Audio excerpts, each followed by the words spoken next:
Story recapped here. Today I'm going to explain a sci-fi and fantasy show called Love, Death, and Robots Ice Age. Spoilers ahead, watch out and take care. A young couple moves into their new apartment. As Rob, the husband, brings a few boxes up into the place, his wife, Gail, tells him about a funky old refrigerator in the corner that the landlord left behind. Rob finds it fascinating, noting how the motor is above instead of underneath, like refrigerators these days. Since hot air rises, he comments that it doesn't make sense to put the motor underneath, allowing the hot air it produces to go up the refrigerator. However, Gail barely pays attention, and she simply agrees to the things Rob says. She then brings out a bottle of wine and asks her husband if he wants to drink. Rob gets excited and opens the old fridge to get some ice. However, the freezer is bulked up with frost, but he still manages to get a little cube of ice. The couple then makes a short toast to their new life together. Before Rob could take a sip of his drink, he notices something inside the ice. He takes it out of the glass and shows it to Gail, asking her to confirm what's inside the ice cube.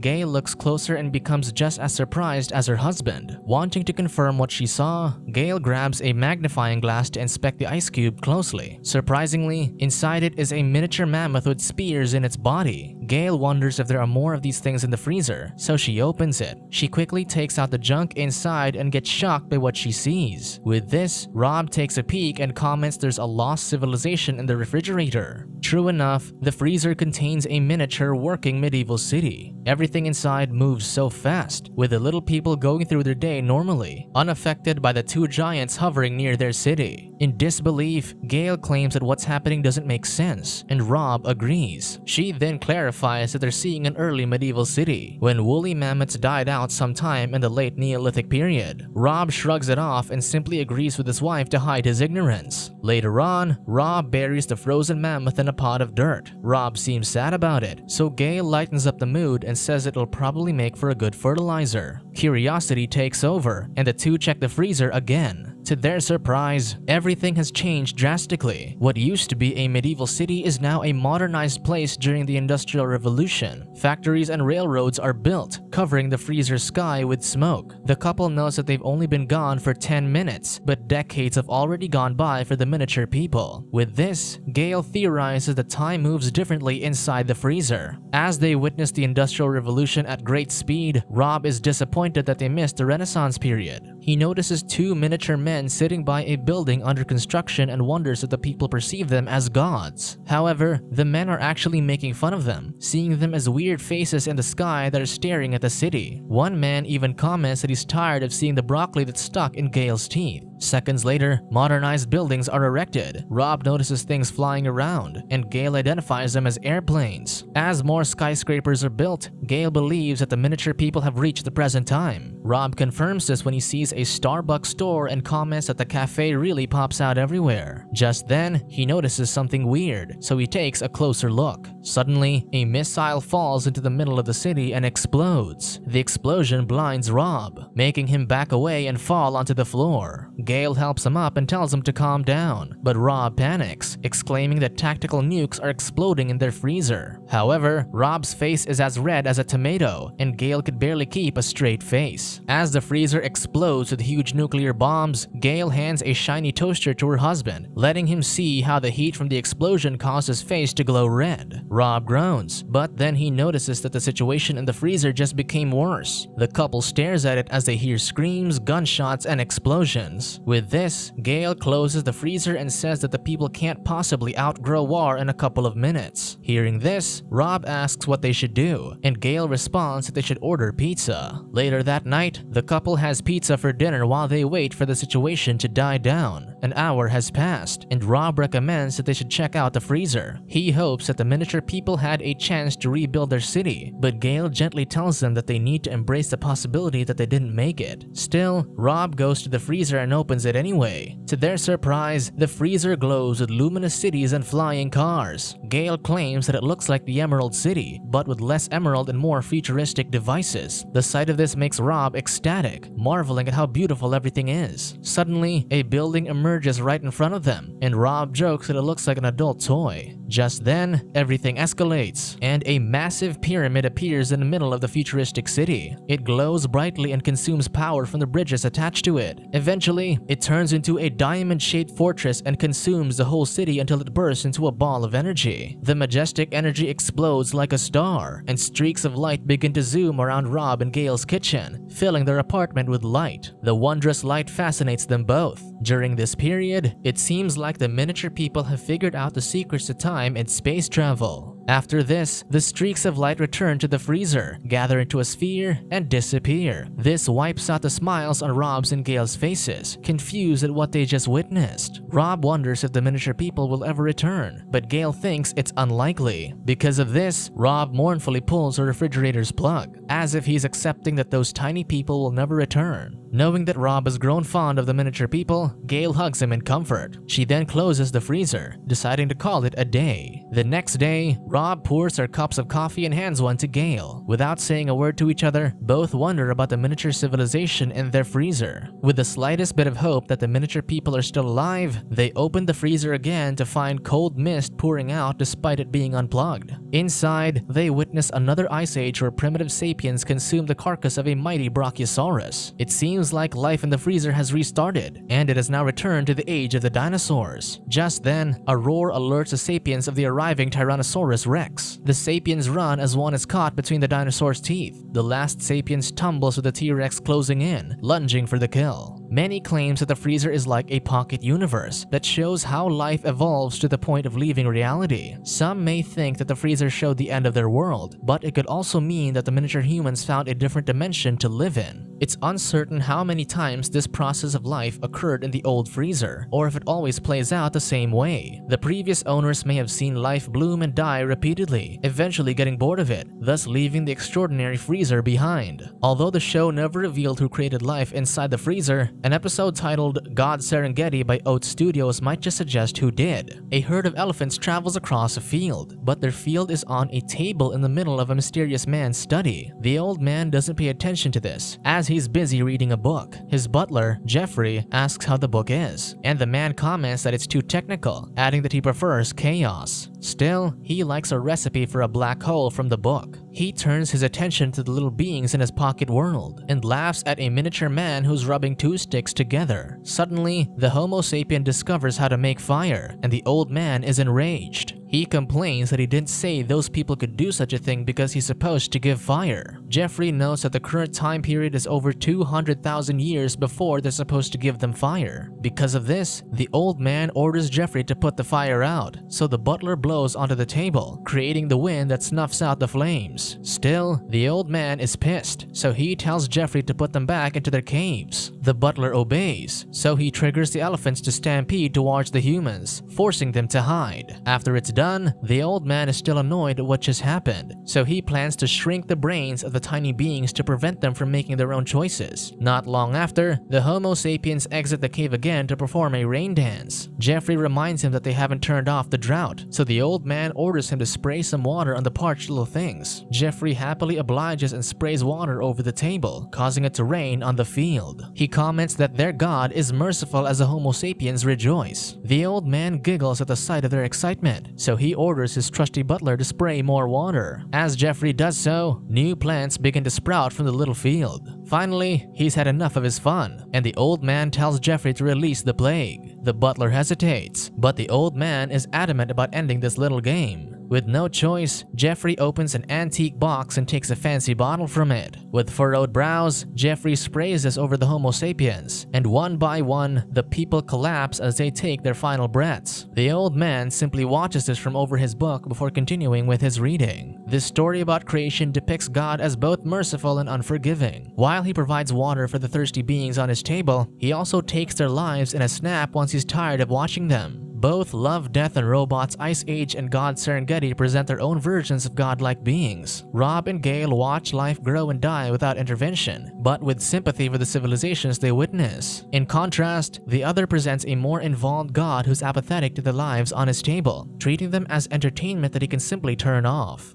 Subscribe to watch more videos like this. Turn on notifications.